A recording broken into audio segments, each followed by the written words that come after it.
I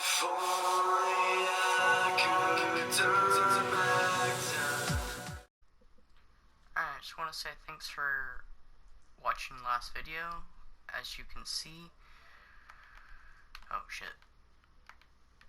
As you can see, it doesn't really look like that. Well, that's because I didn't really like where I was last time, so I just, kind of destroyed the entire house and moved it to a different location.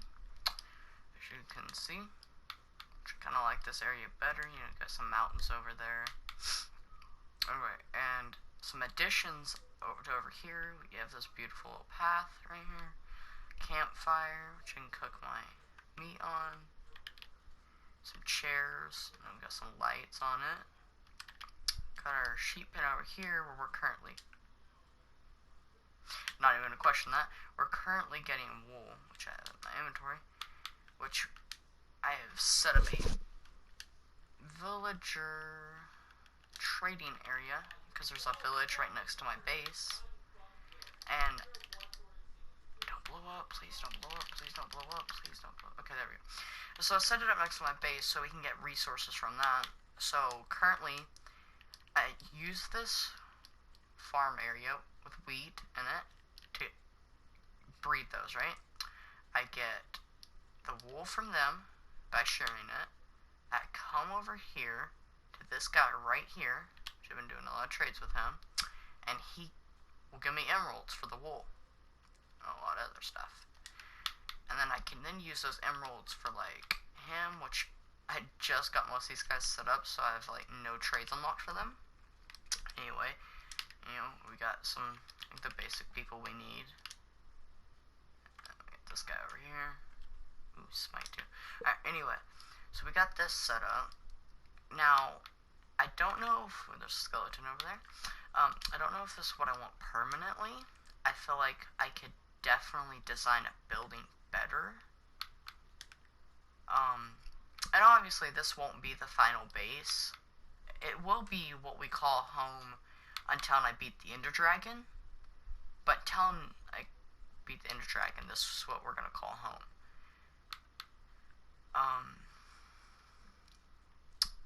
Yeah.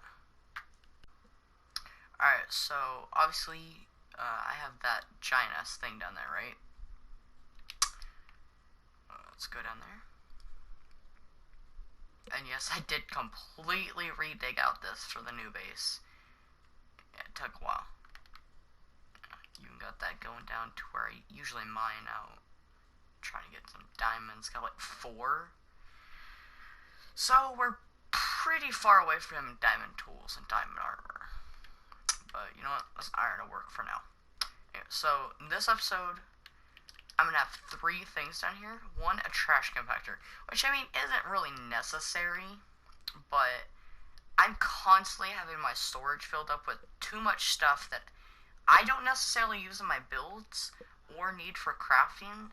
And this is a solo world, so I mean, don't need it. And I would then eventually just put it in a chest for it to be a garbage chest, right?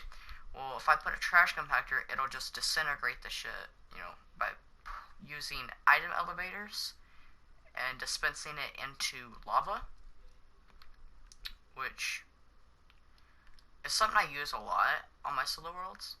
And then obviously a super smelter, and then an AFK fish farm, because obviously you can only get saddles via fishing, plus you get a whole lot of resources like fish, which it's a pretty good food source to start off. I think, oh yeah, also you can get enchanted books, so like that's really useful, and I'm probably gonna put that there and not the other 2 machines on the side.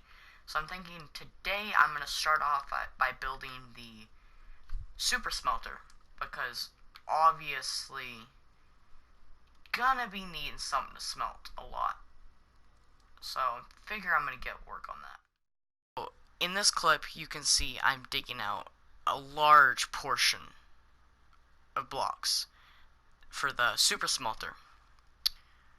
I figured on the super smelter I want to do like have at least 64 furnaces, because that way I can just put like a stack of like stone or cobblestone in, and it turns into like regular stone, and it'll do it a lot faster instead of having like 10, 20 furnaces.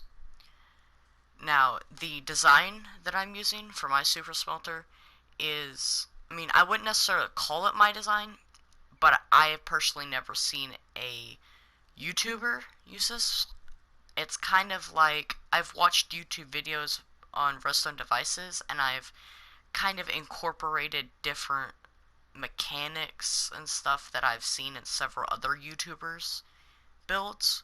So you could call it my build, or you call it like a mix of different YouTuber builds, and that's basically what I'm doing. Alright, at this point, I've dug out the necessary amount of blocks, so I have room to build this redstone contraption, aka super smelter, whatever you want to call it. If you know anything about redstone, by looking at this, you can tell that whatever is smelted in these furnaces will go into those hoppers underneath. See? And then underneath those, there's a rail line, which will have a hopper minecart in it, which will eventually pick up that stuff, and then after it's picked up, it'll be shot into these item elevators, which will be at the bottom, at basically one block level above the rail line, and that will shoot them into a water stream, putting them into the chest in the drop-off room, which I'm not sure if yes, I've constructed it. It's right there, because it's a voiceover, so I don't really know. Anyway, then there's two other rows of hoppers, one on top of the furnaces, and then one like going into them, but one lower. The lower ones is where the fuel will be fed into, and then the top ones is where whatever you're smelting is put into it. Like, say you're smelting some fish, some beef, you're smelting sand to make glass, stone, anything like that, that will be fed into the top. I've now placed in all the hoppers, all the rail lines, and now it's about 50% done, I would say. We still got a few more things to do. Right here is where the chest minecarts go in order to transport the fuel or the smeltable into the system. I have now decorated and kind of made it not feel like you're just dug underground, right?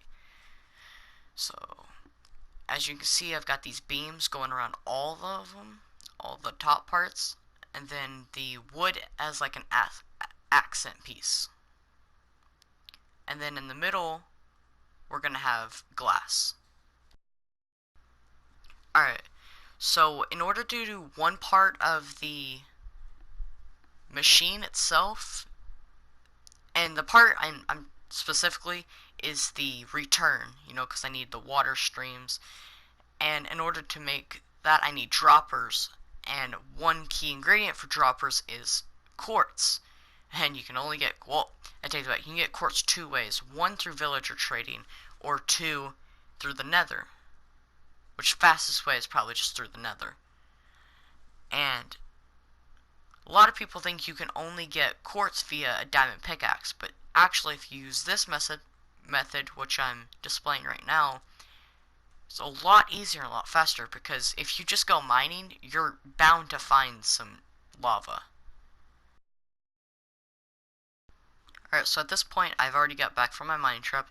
3 stacks could be excessive, and I didn't need the netherrack. I was just like, you know what? Could be useful at a later time, so I went ahead and got some netherrack as well. I now need to go in and place all the comparators and repeaters and redstone, and this here is the mechanical part that shoots everything into the water stream, which will end up in one single area putting it into the chest. I am now going to put in the water streams.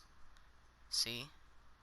And I mean, to me, because I know a decent amount of about redstone, it would be obvious, but to some people who might not know much about redstone, you can see that the droppers are gonna spit it out, and then the water is gonna push it forward, and just so on and so on. Alright, to demonstrate this, okay, so I put that into that one, I press the button,